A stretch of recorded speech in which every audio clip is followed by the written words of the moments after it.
Bates Nursery and Garden Center, just north of Briley Parkway on Whites Creek Pike and worth the drive from anywhere. It's the At Home Show, answering your questions about your home, your garden, and your projects. Now for two gentlemen best known for pioneering the concept of social distancing, Josh Cary and David Bates. Uh-oh. Everybody knows what that music means. It's now time to climb a tree, don your loincloth, and survey the backyard because it's Saturday morning. It's time for the At Home Show with Josh Cary and David Bates.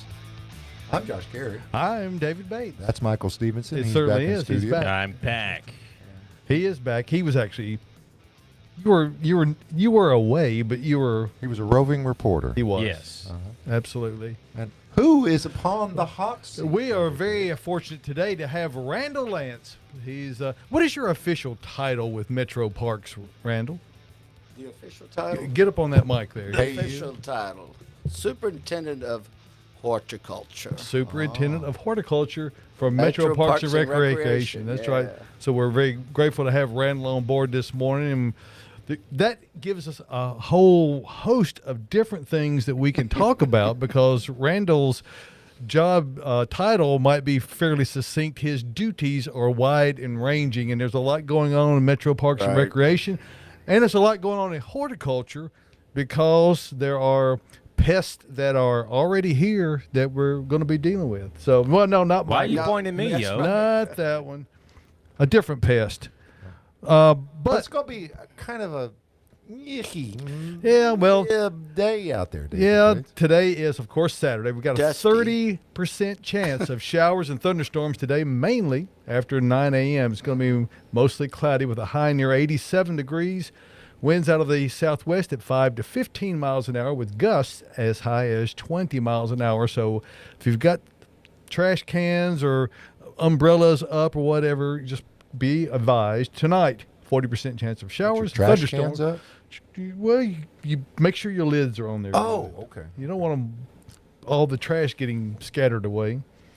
40% chance of showers and thunderstorms tonight, mostly cloudy. It's going to be dark with a low of about 70.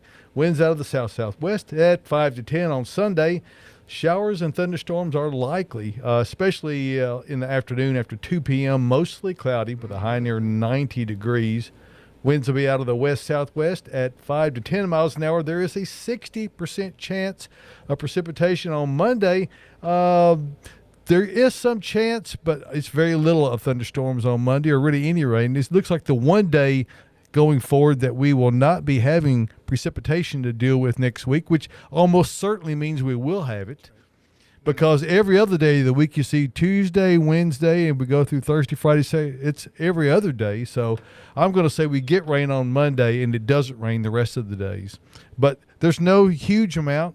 That is to say that, as is usual for summertime in this part of the country, we've got rain in the forecast every day. I think that maybe the odds of it are probably statistically increased a bit due to this huge dust cloud that's moving over from the Sahara Desert. So it's that's definitely happening, and it's going to be a little. Should be if we get to see any sunrises or sunset, it may actually. It should be absolutely spectacular. Is folks. it? I mean, Should be. When's it supposed to get here? oh, there's someone at my side door. I was about to say where the wind chimes. And temperature currently is 76 degrees here in the Music City at Bates Nursery. So when's the dust thing supposed to get here? It's supposed to be arriving this weekend. I don't know. All right, because I was thinking about that when I was coming in. I thought the sky looked just a little bit different. Yeah. So, like, Well, I don't know how to describe, almost like a little yellowish tinge. I'm not going to say that some of it hasn't already arrived, but there's so much cloud cover today, it's hard to discern. Oh, It's 5 miles up or something too, so it's it would be above the clouds, obviously. But So, Randall, yes, sir. welcome. Well, Glad you're thank here you. today. Glad to be here. For those who may have driven up and down West End, you can hardly do that without giving a glance over up towards the Parthenon in Centennial Park and a whole lot of fences. It's hard to see the Parthenon right now. It really is difficult. I've tried to drive up and around. You really can't. Mm-hmm. There's construction all around all the sides that faces West End. So it's very much sequestered off, as it should be, because there's construction going Right. on. You can get around to the opposite side of the Parthenon, and you can park over there, and it's still open. Still open, yeah. Everything's still open. But the much of the park itself is actually shut down. So, what's going on? I mean, what is this of your doing? no, or- it's not of my doing. No. It's been painful. I mean, for those of us who've been around a long, long time, you get into your established routines and established ways. Right. And now we can't drive through, nor can we. And the front flower beds, as we call them in West End, are gone. Oh, They're my. just gone. When this thing is finished, the whole project started out as a way to drain the front lawn. The front lawn of the Parthenon always held water, so we had events. It was sloppy. How many times have you been to the craft show and had mud up to your knees? Right, because the water just perks straight down. Yeah. It doesn't really run off. and It the, would just yes, right. It does, and closer to the Parthenon, you got the wetter it was. So it was a drainage thing, and then the master plan for the park called for this to be a formalized space. And then the other thing that sort of happened that's kind of interesting is the women's suffragette celebration that's coming up in Right. August. A group, and I should know this who it is, but they got together and they had a monument made. And the determination was to put the monument in Centennial Park. And so those of you who know what the John Thomas Monument is, which is the sort of the big monument to the west front, the southwest side of Centennial Park. So the Suffragette Monument will mirror that now on the northeast side. Okay. So and then the sidewalks will radiate from those down toward the west end to the cross street that's always there. And so it'll be very formalized. And then there'll be a double row of alley of trees on both sides. I think it's 112, 120 5-inch trees, which are, by the way, across the road over here, Right. are Wow. going in, hopefully starting in a couple of weeks. Yeah, they're not coming from Bates No, Nursery, they're not by the coming way. from Bates These are for a landscape contractor who is going to be doing the Right. work. Lee Great House and Great House, so great folks, but they've been storing the trees at their warehouse facility and shop across the road from Across us the here. road. Yes. So there'll be a double row of trees. So it's going to be a very formalized space. Now, the trees that are there, they're going to stay there. Now, we have to say that we're losing a couple of those now. I think that drought in September, where we couldn't irrigate because all Right. the irrigation's been turned off, we had some pretty substantial damage to some of the trees, not just those, but others. But, and then that gets done. The Suffragette Monument gets placed. There is a celebration, was a celebration planned in August. Something's going to happen. Of course, we're running behind because we've two There's a little things. something going on in town. Something's going on in town. But the wet weather was that. And then we had a whole lot more rock than anybody thought. So they've spent a lot of time breaking whole rocks to put in 5-inch trees. Yeah, that's surprising because It's a huge amount of rock. apparently, sometime in the past, during one of the centennials or something, that a lot of soil got excavated away because I live not far from there, and those who live, in the Richland neighborhood, didn't call it Richland, for it was rich land. Right, and right. almost no rock at all. Very good topsoil. So Well, this is deep rock. I mean, this is Oh, okay. like So they're- big, huge shelf rock that you get. So that get excavated. So we're down. I don't know if you call it bedrock, but and then Close of course to it. some of that is almost like foundation stuff from the Centennial. Yes. But anyway, so that's it wasn't Josh that time. No, it was not. No, me. it was me. so anyway. So that's going on, and then the whole front lawn gets sodded, which will make it thing. And we get the Parthenon's getting new lights. Now, the driveway that has always come in off of West End, will that be restored in some It fashion? will be restored in a one-way in fashion. So you'll you drive will drive in- and you will go to the left. You will go to the west. Okay. Work your way around. There will be additional parking added as you go around to the Parthenon, and then you will have to exit the park at one of the other exits. On like 25th Yes. or okay. 25th, or there's an exit up to 31st.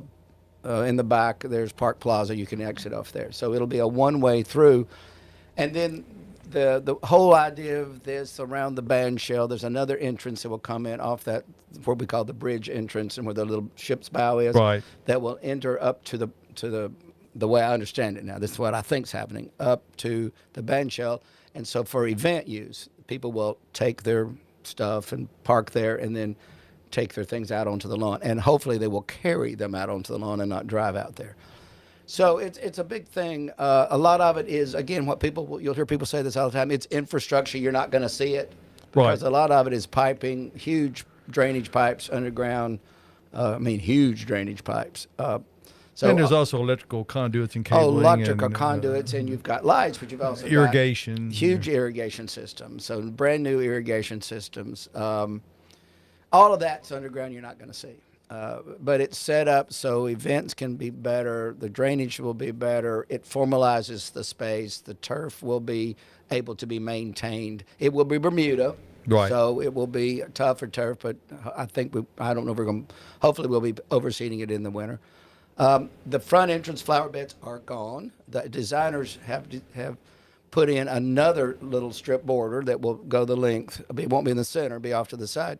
And right now, it's all these things that you're seeing in front of us here. It's all perennials and shrubs and that sort of thing. Now, we probably are going to alter that because I don't think the national public will understand when you've got red twig dogwood in the summertime. It doesn't look like anything. You go, why do they put them awful things in there? Because they're not red in the summertime is the point. Right. They're only red in cold weather, and that's only the growth from the previous year. Right, and if they're pruned correctly. You got to prune them, cut them back hard every year. For those of you who have red twig dogwoods or yellow twig, you know that. You got to cut them back hard every year to get that new growth so that you have that color that you desire in the next season. All righty, folks. If you want to ask Randall any questions, he's here for us. We can take your calls at 615-499-6690.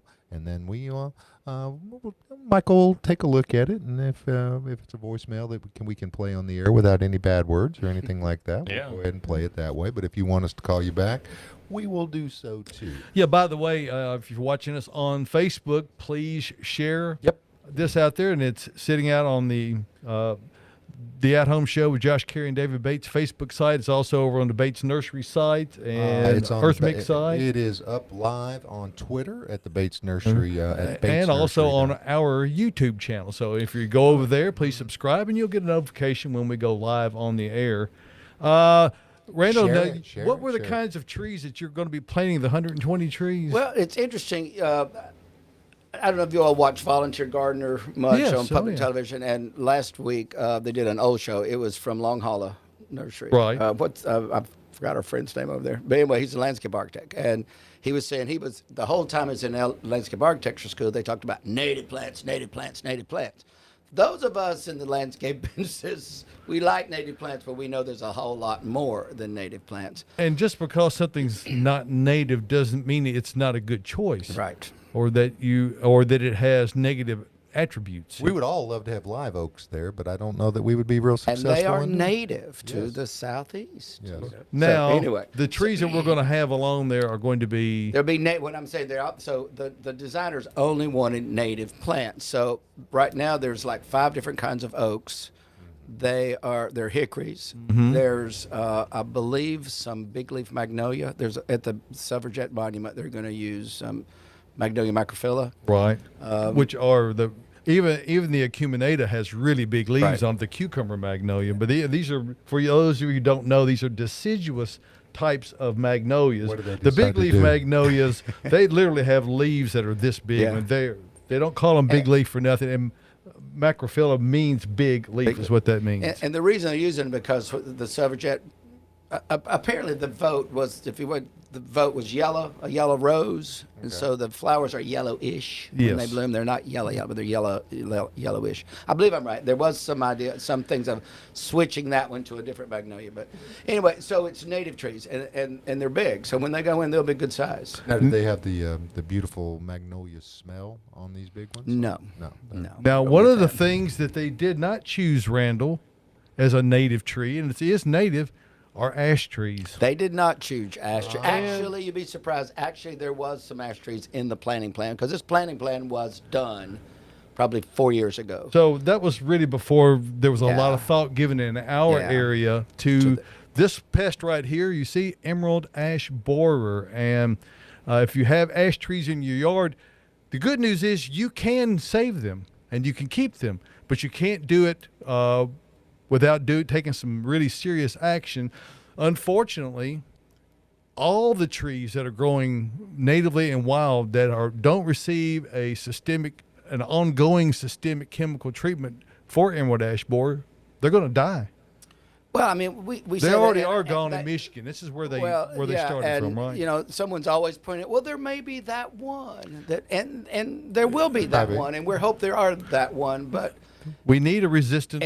right, and everything we know about it is that 99.9% of the ash trees will die if they're not treated, and it's almost too late right now to start treating. You have to start early, but you have to get ahead of the borer. You should have been treating a couple of years ago. Or at least a year ago. Yeah. And then it's every other year for some things. It's every year for some products. You have to, and it's hard to do. I mean, Yeah, and it's not cheap either. and it's not cheap. No, it is not And cheap. you would need to treat them for many years ongoing until all the other trees have died out and the emerald ash borers have simply died off or moved off because there's no more ash trees. Right. So you probably have to treat it, I would say, a minimum of 5 years, would you Oh, know? a minimum, yeah, Yeah, even longer than that. probably. I think, yeah, I think that long. And you can't afford to take a chance because, if you do it a year too soon, it's dead anyway. Right. You've thrown all that money and all that effort away. So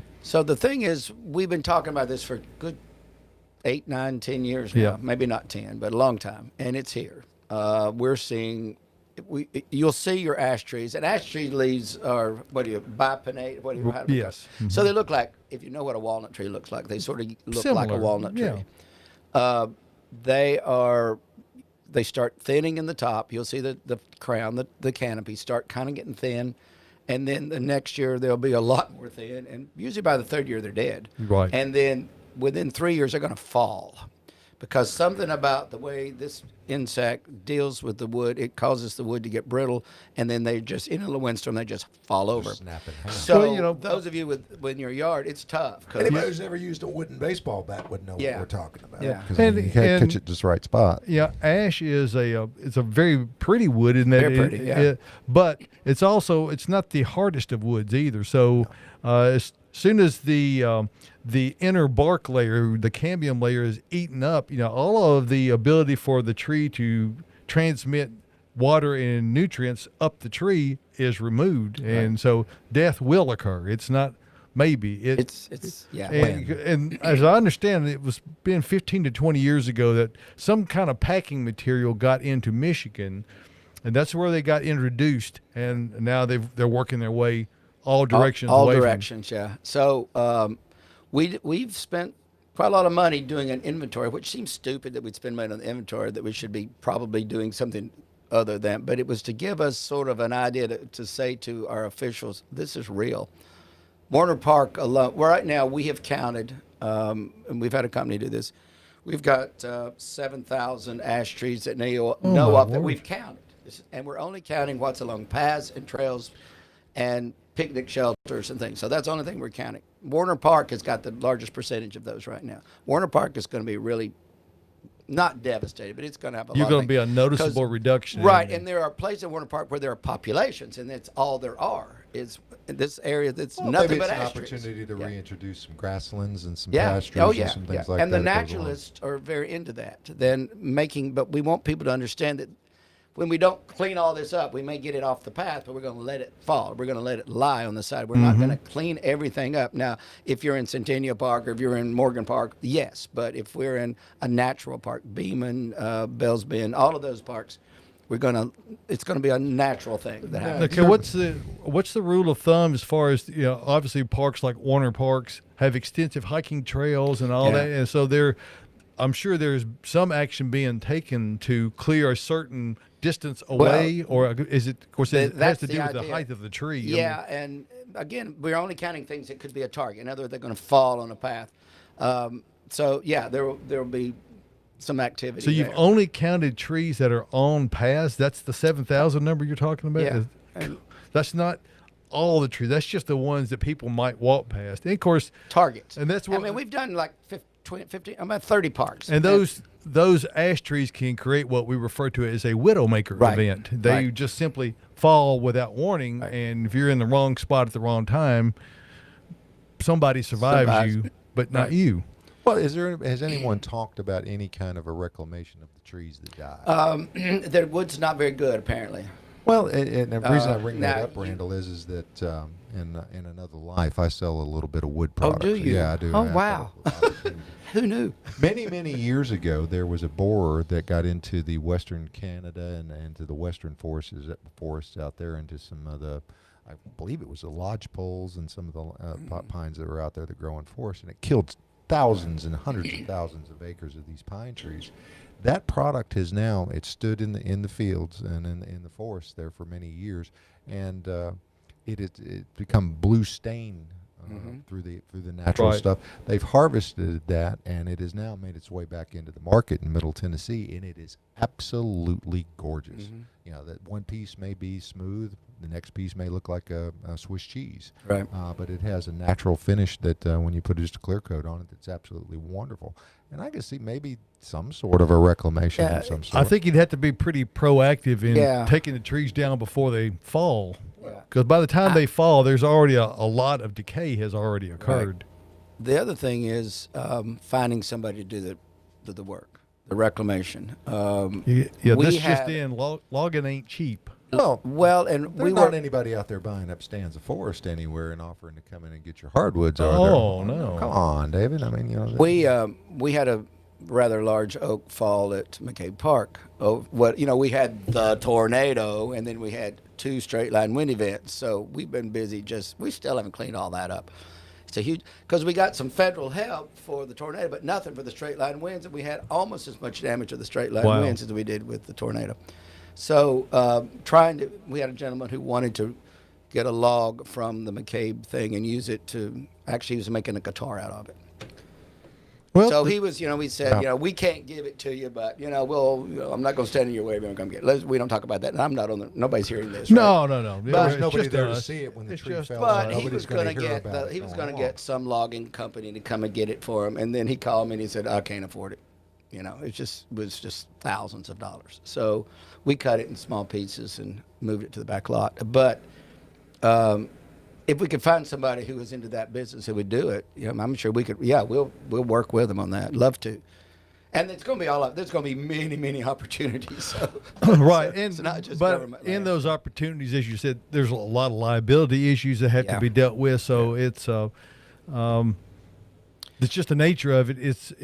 It's some danger involved with the work, and you've got to close off a lot of areas Yeah. while people are working around it. So it's a Yeah, lot and- logistically to sort through. And chipping it is a good way. Apparently, chipping it, putting it through a tub grinder, Right. will get rid of the borer. So that's a good way of just. And all It's that a little can late be, to stop now, but I mean, all that's that what can you be do. composted. Yes, and used for mulch. Yeah, yeah.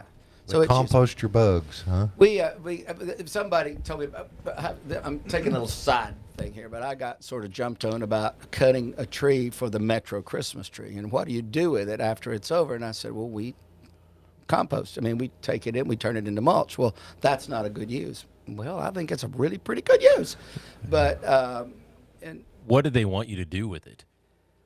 well, they don't want me to do it at all. That So we they- shouldn't have. just have a Christmas tree. Oh, okay. That we should plant one. It's hard to plant one on the top of a parking garage on a plaza, but. Really? We always Concrete's not that I- nutritious, I I use guess. my little soapbox here. One year in my 23 years have we asked. Well, actually, we've done this about 20 years. Have I asked somebody for a tree, and because we've always Right. had people call us and donate one, and we didn't pay for it. We just said, would you ever consider? And they said, yeah. God, could you take that? It's too big for my house. Yeah, they'll come So we take are it. looking for trees that are too big, and usually if you really look at those trees hard, you'll find a hole in the back, or there'll be where you'll see where we've wired in branches to make it be symmetrical. yeah, it works for a Christmas tree, but it's not necessarily a beautiful landscape item. That's anymore. exactly right. And so we get the trees, and it saves. I mean, it usually these people, it would cost $1,000 to take a tree down out of their yard. Easily, And so we easily. save them money. We plant a tree back for them. They're happy. We get a tree. We're happy. But a lot of people don't understand. They think we're just ruining the environment by cutting these trees. But we make mulch out of it. So mulch is a good thing. no, we're not just Mulch is a good ruining the thing. environment. We're actually doing some good things along the way as well. But mulch is a good thing, right, Dave? It's very beneficial. Right. Hey, and on that point, let's stop for just a minute. We'll talk about Earth Mix Garden products. And Randall was out last week. It's a great segue for him. Thank you. Your Very timing good. is perfect.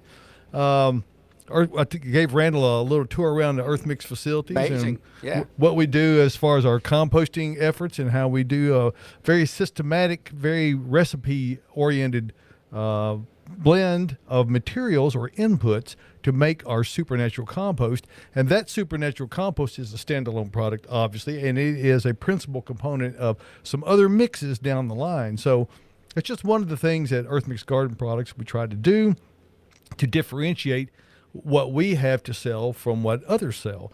And it's all about having success in gardening. And it's one thing to be organic, it's another thing to do it sustainably, but to do that with the goal in mind of having the most prolific and productive soils and mediums and amendments is yet a very different thing. So that's the actual goal. The litmus test is in how do plants perform when they are planted in the materials or if they are used as amendments. And the results are in. Earth Mix performs extremely well. And, you know, I grew up growing plants with my grandmother back from a child. And so the use of native soils is some of the blends adds a lot to the characteristics of for outdoor growing medias. So whether you use Earth Mix Garden or Proganics O, or for that matter, any of the complete line of Earth Mix products, just remember this: success in gardening begins at the ground level when you use Earth Mix Garden products. And you can find Earth Mix by going to the website earthmix.net and just click on the Find Earth Mix tab right there, and then you'll see all of the locations will come up all around Middle Tennessee, Kentucky, or also in Indiana and Ohio. And you never know where we're coming to next. So check it out, earthmix.net. All righty, folks. 615-499-6690. David, would you go to HDMI 3 for me real quick? We'll do that. Absolutely. We've got a new toy, so we're going to try to do this on the air. But, folks, reach out. Call us if you got questions about it. This is the blue stain pine that I was telling you about. Yeah, nice. Isn't that absolutely gorgeous in this application, the way that they pulled it up? But, you know, it's not going to be for everybody. But, I mean, it is an absolutely fantastic-looking product. That's obviously a very rustic setting there that they're creating. What, and it gentlemen, works well. what's that going to be? That is a restaurant out on out in West Tennessee that we got the order from, and they've this was just the beginning portion of it. He was so impressed with the product, he called back and got about another load of it, so everything was great. But again, with the nature of what the trends are with the designs, wood is coming back. I mean, not everything's not going to have to be painted white or beige Or metal. This metal thing. Well, and again, he's got a mixture of everything in there. It's a Fengenish way. You got some stone. You Dare got I some wood. say, it reminds me of using pallets, but it's better looking. Well, and pallets again. That pallet wood thing bothers me. Well, everything First, tends it's to be soft like wood. 42 inches Well, wide. it's soft wood. It's not going to last. Well, in an interior application like what we're talking about here, I mean, there's all kinds of uses for all the species of wood. I mean, this is great. Yeah.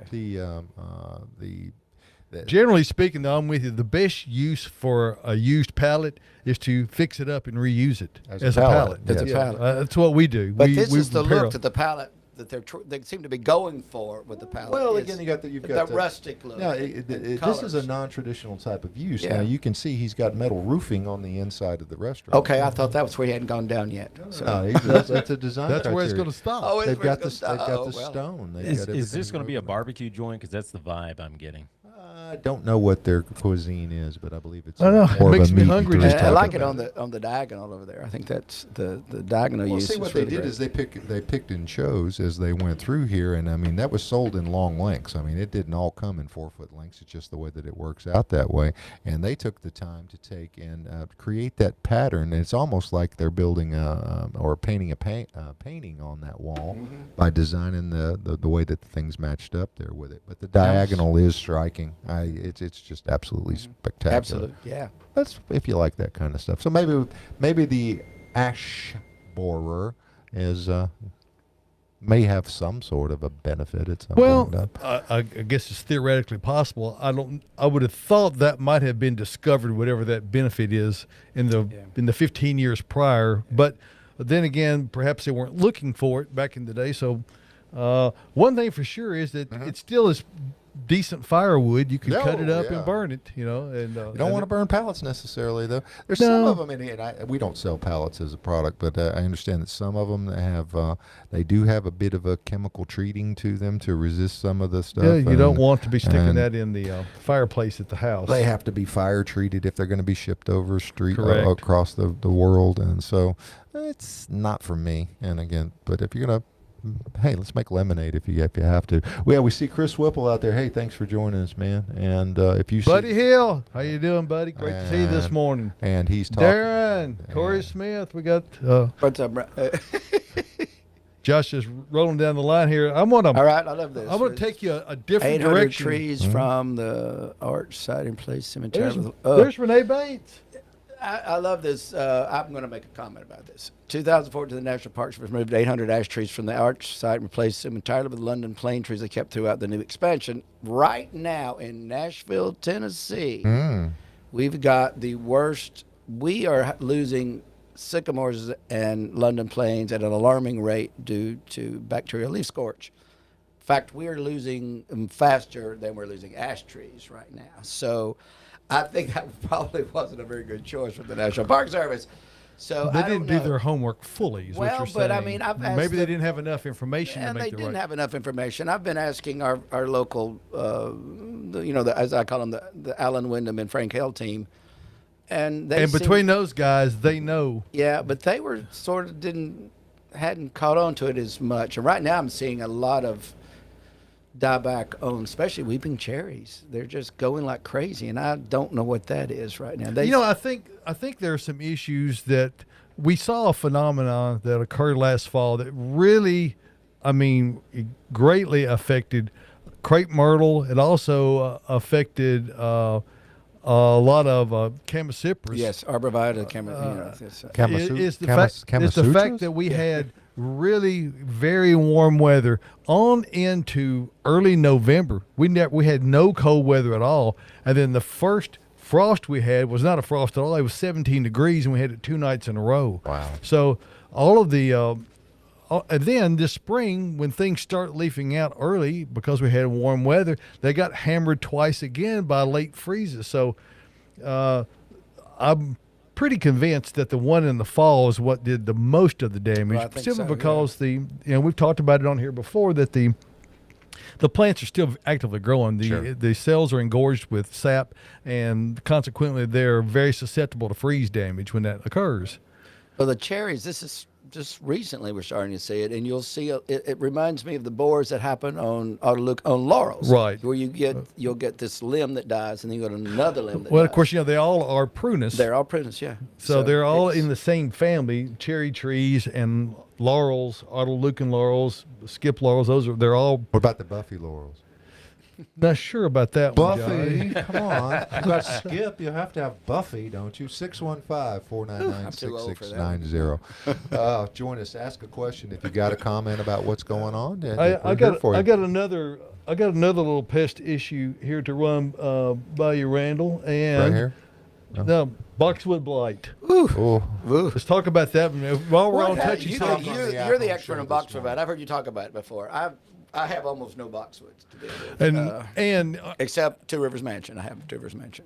yeah, and for but it's a major Major. thing, particularly for everyone in West Nashville has boxwood. Yeah. I think it's a law. It's you a law, must yeah. have. And Well, some and- have it to the and- extent of monoculture almost, where Yeah. they have nothing else but boxwood. And our dear departed sweet friend Doris Yes. Calloway. She was the She- queen of she's the boxwood. queen of boxwood, She and made she- sure that we got boxwoods in Middle Tennessee, and she did a wonderful job of that. She did a wonderful job of that. However, and have nothing having to do with her is that a blight has occurred. It didn't start here; it just has spread to here, and this blight has gotten transplanted from. I don't know if it began in Connecticut or if it was in. It's in English. I think. Yeah, they've been in England for a lot of they've years. Been there a long time. The one thing you can say for sure, if the English are real gardeners. Now we're wannabes, sort of. They're real Absolutely. gardeners, and they've learned to deal with it. Some of it comes through better cultivar selection, but most of it comes from better management habits, being very responsible about, don't got a let business don't plan let that your they're gonna neighbor be doing. use your shears to trim theirs with. And if you do, you got to clean them with alcohol thoroughly on all sides of the blades. Make sure that it's completely sterilized before you use them. Don't let your landscaper pull the shears off the truck unless you see them cleaned in front of you, because they could have been, 4 doors down and picked it up. I think the state of Tennessee did a great job in getting ahead of the curve on problems regarding boxwood blight, as far as putting regulations in place to ensure that the places they are being transported from into Tennessee, and Tennessee is maybe to the chagrin of many other growers, but Tennessee's right in the middle of the entire eastern United States, so almost everything has to pass through here, and a whole lot of it now stops here. So the state of Tennessee kind of set the standard for boxwood blight control and regulation within the industry of growers. Sure. But it's what we have to do here, for instance, we can't even have, you'll see boxwoods in 5 or 6 different places on our lot, some distance apart from each other. That's not because we don't understand that it would be a lot easier to have all the boxwood together. The problem is if there was a issue with one of those plants from one of those growers, if you had them all together, we'd have to dump them all. So this way helps us to be able to control.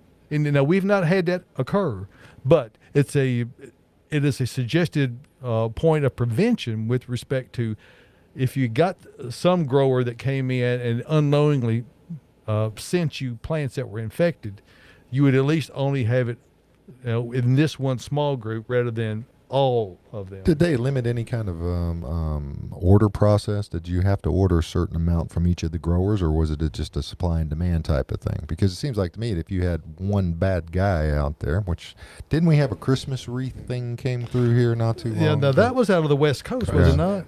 Yeah, an unscrupulous. It was a boxwood wreath. That's how they got spread. Right. Yeah, so it's coming back now. Coming back at you. Yeah.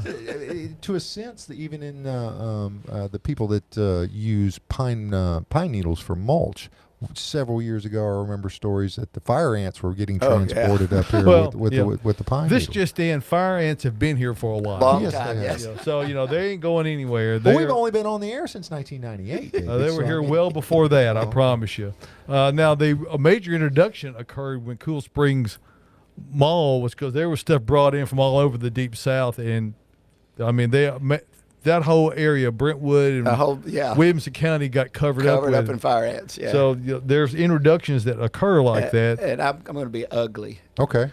I like being ugly. That's okay. The Sand Amphitheater, what we refer to as West Riverfront Park, was done by that's what it was called. We call it Riverfront Parks. But anyway, it was planted, and it was a Georgia contractor did that, and that place is covered up with fire ants. Yep. So, I mean, for some reason, it was all about the budget. And so they brought in, but man, they are just covered us up. So we fight the fire ants down there all the time. Right. What do you do for them? We have a bad chemical we put on them. But I don't even know its name. Don't ask me because I can't remember.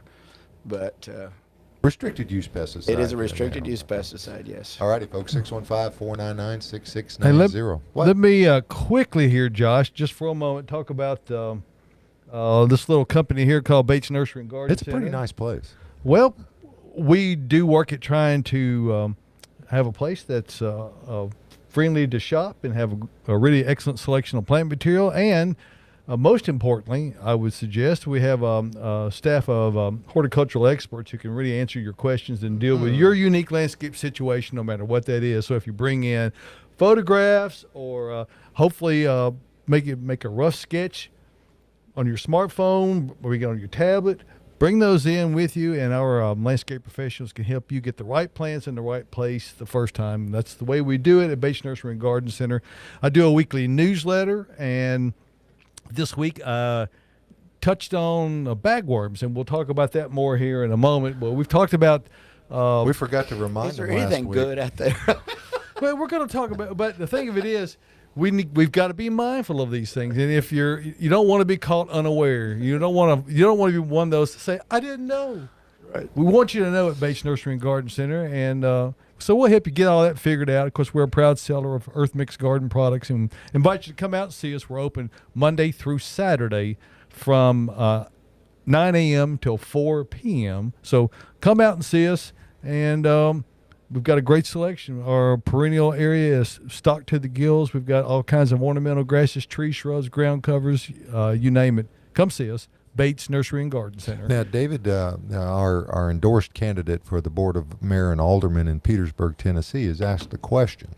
And that question is? Well, and we cast the At Home Show endorsement last week in your absence. I saw that, yeah. Okay, Chris had your proxy. He was kind of iffy. Now, are you going to be endorsing the Yard Boy for his in his endeavor to become an alderman in Petersburg, Tennessee? I feel like it would be in the best interest of Petersburg if he won. Yes, I do too. But he has actually asked a pretty legitimate question, and anybody who ever lived in Las Cruces, New Mexico would know the answer to this. But with the dust storm coming in and the rain at the same time, will we be experiencing a mudsoon? A mudsoon.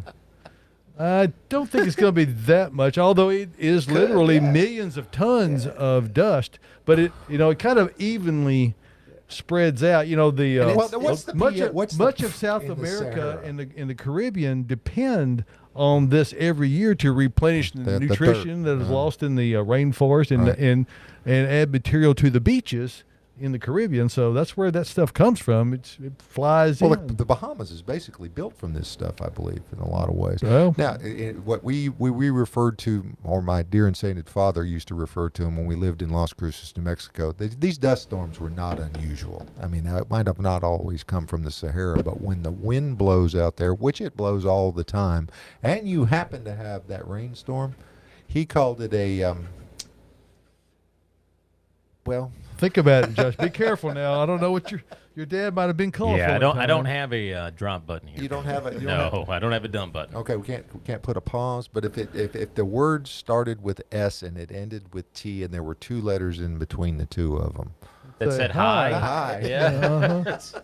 Okay, that was a Las Cruces high storm. Okay. High storm. Okay, yeah. But they will blast. If we happen to get a big bad thunderstorm with a bunch of straight line winds or any kind of winds, it'll take the finish off of a car. Well, I was going to say, with the humidity and everything too around here in the range, won't that help tamp that dust down?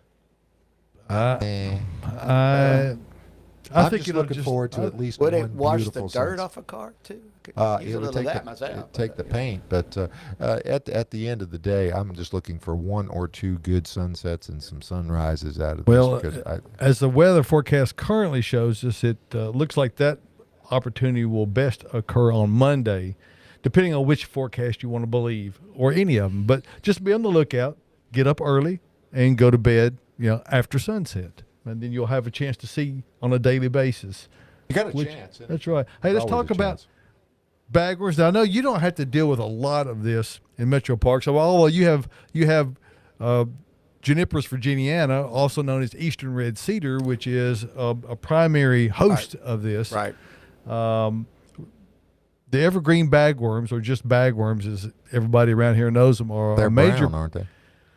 Well, as they get older, right now they're probably still going to look green because they're still very juvenile. And maybe I'll put this little video up of.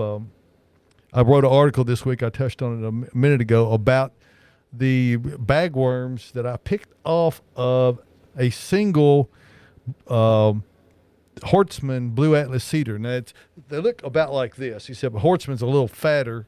This is actually three regular Blue Atlas cedars together.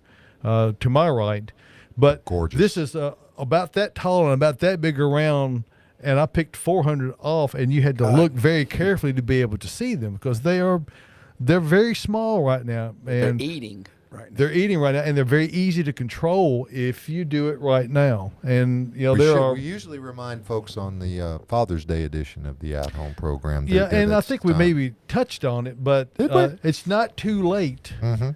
This is just the week after. So, you know what I got for Father's Day present? You're not changing the subject on me, are you? No, Josh? not just a minute. But I just got to remind me to come back to this because I've got something. Okay, but so anyway, bagworms, it's a timely thing. If you've got conifers, you see what Josh has got behind him. There's a emerald arborvitae. These highlights arborvitae. Anything that has a conifer that has needles on it. Actually, if you've got a conifer that's badly loaded with them, they'll drop on to almost anything else and live. So I've seen them eat hollies up. I've Japanese seen them, maples. Yes. So they're not attracted to them, but if there's something nearby, they'll attack them as well. So treat them now. There are any number of very safe products you can use because they're easy to control when they're young. But you wait a month from now, and it's a different story altogether. Randall talking about some much stronger pesticides that have to be used. You have to start bringing out that kind of stuff. So if you want to avoid that, do a preventive spray right now. Yep. You can use, there's a Captain Jack's, which got spinosad in it. It's a microbial treatment for it. Does really well. You could probably even use insecticidal soap if you ride on it when they're really young. They may be too big at this point, but it's going to have a picture of on the label of a little thing that looks like a little Christmas ornament, and that's the way that you tell what a bagworm is. It's not the big silky stuff that's in the trees later in the year. A bagworm is literally it's hanging from the tree, and they'll wiggle. It's a worm in a bag. Oh, just like the sign says. I need to say something here. I just thought when I said we're using the bad stuff, we do have people on staff, including me, who are pesticide certified. So we all go through the training. So we can't even buy that. You don't want to put it on your French fries. You No, don't want to spray it on your And dog. somebody will I do mean, it, and there's nothing else that we found that will take care of. No, and it does take quite a lot of effort to and continuing education. And continuing education, and we go every year. Is that a bunch of bagworms? That's a bunch of bagworms. That's a bunch of bagworms. Baby right bagworms. 615-499-6690. That's actually about 400 right there. That's how small those are. And You they're can see moving. them. Look You at can see 'em them moving moving. around. Yeah. Now, did you happen to set those on fire to get rid of them? Yeah, I can neither confirm nor deny that, Josh. That's what I was always- But you see, that's what they came off of right there. They came off of that Hortzman Blue Atlas cedar right there, which is When you have little children at your house, you can put a penny a bounty on every one of them, and it cost you $4 to get them off there if they don't miss any. But the point of this whole story was, and I will stop at that, is that I missed one bag the year before. I found one bag left from the year before that I just didn't see, and because of that, it absolutely. It's a pretty tomato. Yeah, it is a pretty tomato. We're not really. That's not what we're going for here. So we'll switch that out. Anyway, YouTube doing for us what we can't do for ourselves. So. Oh my goodness! 615-499-6690. When I was growing up in Kentucky, if we ever saw bagworms, we were always told to roast them. Roast them, yeah. You know, if they get a little bigger, they're good for stomping. They'll pop. They squish. Yeah. You can have bagworm wars. You can squirt them. They squish them out. Yeah, they yeah. squirt. We never did that. We had Roman candle wars. Bottle rocket wars. Yeah. Okay. With the PVC pipe rifles. Boy, yeah. Not that we were advocating, because No, it's that's amazing. very dangerous. Very dangerous. We don't do this. Extremely dangerous. But I want to say a personal thank you to. I was talking about my Father's Day present. I got a new blower motor on my air conditioner system last Whoa. Sunday. Yes, Really? we did. Yes, I did. That's a following rather in substantial in that gift. sentimental Cary tradition, along with overseeding for Diana's birthday. Well, it was a bit of a surprise. It was definitely a surprise when you wake up in the house at the proving grounds and everything was going on. But I want to send a personal thank you out to my friend Mike Allen from Allen's Air Care in Smyrna for coming out that's on not a him. Sunday. It came out on a Sunday. not Mike Sunday morning. They came out. He went to church first, and then he came over to the proving grounds and fixed us Well, up. you got to get it. You got to get the unit blessed before you can properly Mike's install a good it. guy, man. I mean, That is a good I guy. was just glad that he was going to make it at all because it was hot last Sunday. I don't know if you noticed that, but I did notice that. But thank you once again, and hey, they're available for all of Rutherford County and Smyrna. We did get a text message from Kay, by the way. Yes. She wanted to know, does the boxwood blight transfer to any other plants? Other boxwood, and actually there are no. There may be some other hosts. I can't think of what they are right off the top of my head. There's Too bad it won't get privet. yes, that is too bad. Or honeysuckle. Yes, but no. But there are strains of boxwood that are more resistant to it. but there are none that have total immunity towards it. So, Going back to the emerald ash borer, I think there is some suggestion that the white fringe tree is also affected by the emerald ash borer. So I don't know how much Which tree, that's out Brian? there. and that Well, is, of course, another native, the Cyananthus. Yeah, the Cyananthus.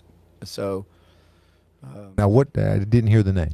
it's Cyananthus virginicus. It's the white fringe tree, Grancy graybeard. Yeah. Grancy's Graybeard. Grancy's graybeard. Uh-huh. Yeah, Okay. that's another that is affected by the emerald ash borer. Now, I did not know that.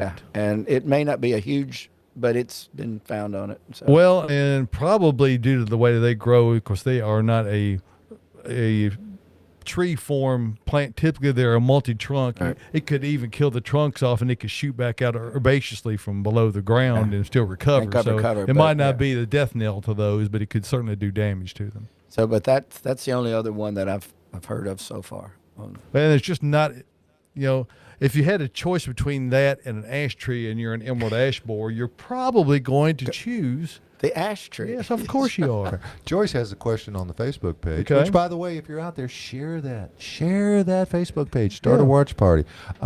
She wants to know, what can you do about the white stuff that gets on the peonies and has gotten on her phlox?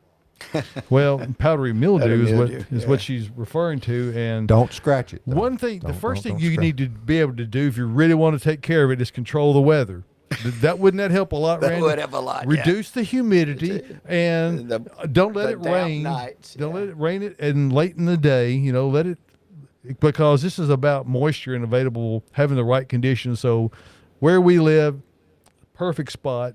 High humidity, warm overnight temperatures. There's absolutely nothing naturally to dissuade them at all. Matter of fact, it's just perfect growing environment. So anything, lilacs are also badly affected by that. Many varieties are.